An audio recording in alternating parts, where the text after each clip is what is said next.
Dr. Seuss is one of the most recognizable authors in the world. With 60 books to his name, he was able to entertain kids while leaving them with a valuable life lesson to learn.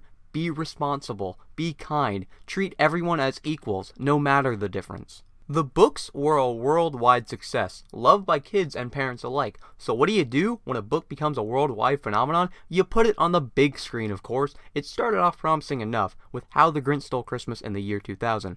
Jim Carrey really did the character justice in the role, and it stayed true to the book, with the lesson to be kind and generous. The movies would continue with The Cat in the Hat in 2003, and while I find it extremely funny and entertaining, let's be honest, this movie is so disrespectful to Dr. Seuss's livelihood that he was probably doing full-on gymnastics on opening day.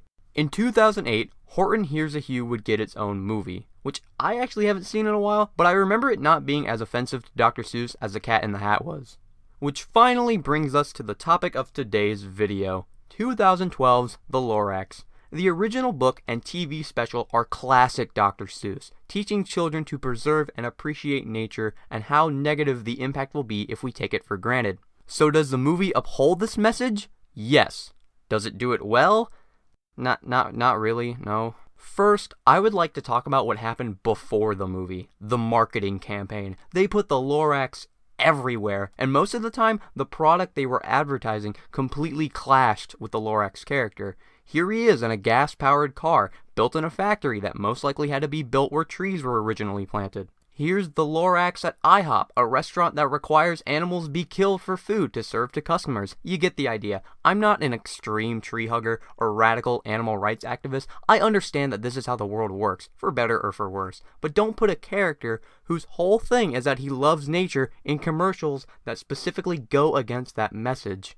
The next biggest problem is the Once-Ler. In the story, the Once-Ler is the man responsible for cutting down almost every single truffula tree in existence, causing mass pollution and forcing the wildlife to find a new home, which does carry over into the movie. So what's the problem here? He's too cool. Fun fact, the character was so popular among viewers that he actually gained a cult following that calls themselves the Oncelings. This actually happened. The character that killed an entire ecosystem, destroying thousands of acres of trees and caused the Lorax to essentially die until he came back, but that wasn't in the original, has a harem. Allow me to repeat myself, a fictional character was written so well that he spawned an entire group of people devoted to him.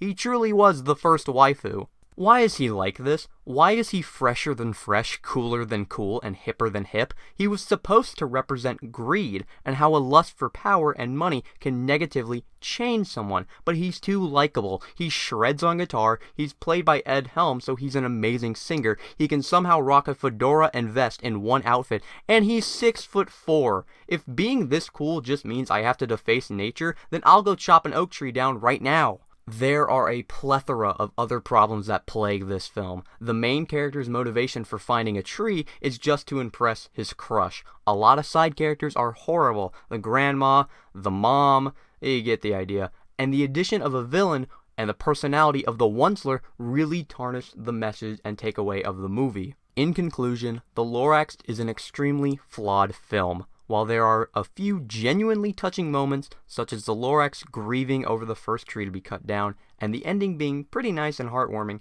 but the overall message of preserving nature and to never be greedy is completely butchered by all the problems in this film. And that is the many problems with the Lorax. And with that all said, I'm Easily Easy, and I'll see you next time.